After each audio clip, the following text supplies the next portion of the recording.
సత్య విషయమైన అనుభవ జ్ఞానము వారికి కలుగుటకై. సత్య విషయం అంటే వాక్య విషయమైన అనుభవంతో కూడిన జ్ఞానం, అంటే ఎక్స్పీరియన్స్డ్ నాలెడ్జ్. అనుభవం కావాలి.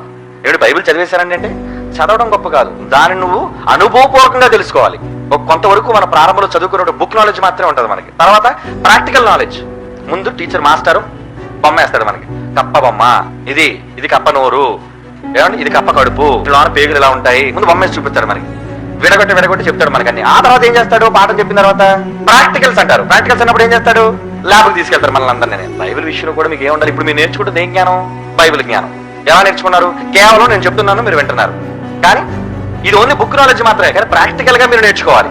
ప్రాక్టికల్ గా నేర్చుకోవడం ఇప్పుడు ఏంటి, ప్రాక్టికల్ గా నేర్చుకోవడం అంటే వాక్య ప్రకారంగా ప్రవర్తించడం. ఇంకేమంత ప్రాక్టికల్ నాలెడ్జ్ అంటే మనం అంతా దేవుని కోసం కష్టపడాలి అని అన్నప్పుడు మీరేం చేయాలి, కష్టపడాలి అనే సంగతి ముందు తరగతిలో విన్నారు, ఆ తర్వాత మీరు ఆచరణలో పెట్టాలి. అది ప్రాక్టికల్ గా అనుభవ జ్ఞానంతో వచ్చిన జ్ఞానం.